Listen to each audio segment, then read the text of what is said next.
Hey, what is up, guys? So, we haven't heard any official news from Valorant on what the next patch is going to look like. However, on Nikwu's stream, he did mention two really big changes to Valorant, which is going to be a change to the Frenzy and a change to the Stinger.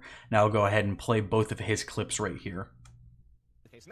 Yeah, the Frenzy will get a price increase in the next patch coming in a few days. It'll go from 4 to 500. As we head into this map. Yeah, and some things to do with range, like range is something that, I've hopefully tuned properly with the, for the Stinger. We'll see that in the next patch, and that's what I'm excited for everybody's opinion on, really. So yeah. Alright, so starting with the Frenzy change, making the Frenzy 500 credits instead of 400 credits makes a really big difference in my opinion. Now, that means that on a pistol round, you can no longer buy a Frenzy and light armor. Now, he did not specify if there are going to be any changes to the actual Frenzy itself, or if they're leaving the Frenzy the exact same as it is. Personally, I think they should leave the Frenzy the same way that it is. The only thing that I could even remotely see changing is maybe the reload speed, but even that I don't think is necessary. I think taking it from 400 credits to 500 credits is enough, and it is a really big change. Being that you can no longer buy the Frenzy and light armor on a pistol round makes a huge difference. The Frenzy, for the longest time, was almost never used. For essentially the first 9 or 10 months of this game's career, you never saw a Frenzy whatsoever on a pistol round. It was always the classic and light armor, or the Ghost, or occasionally the Shorty before the Shorty was nerfed.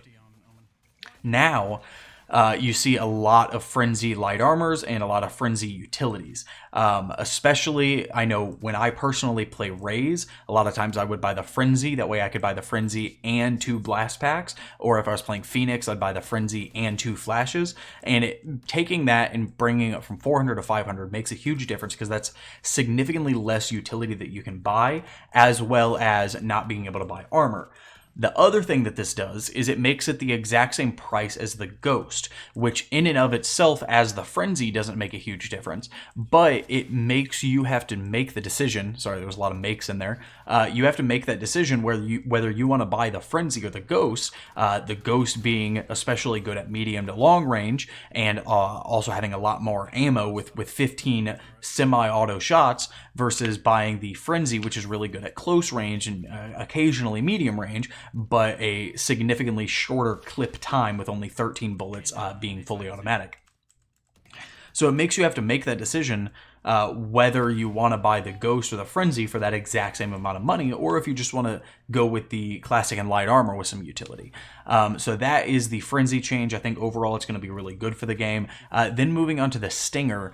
Taking the Stinger's range and decreasing it. Now, he did not give any specifics on what this will look like.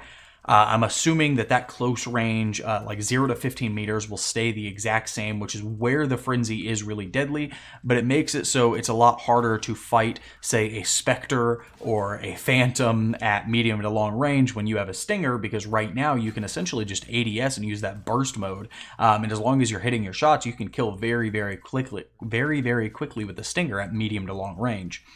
I think that the Stinger will still be extremely useful, especially on save rounds where you don't have a lot of money. You can just quickly pick up a Stinger. A lot of times I will buy a Stinger instead of a Sheriff, just because there are more situations in which it's useful and you don't need to be as accurate with it. I think one of the things that makes the Stinger really powerful is the fact that you can essentially just run and spray with it, especially when the other team has classics, doesn't have a whole lot of armor, maybe they only have light armor. You can essentially just sprint around a corner spraying and kill people without an issue.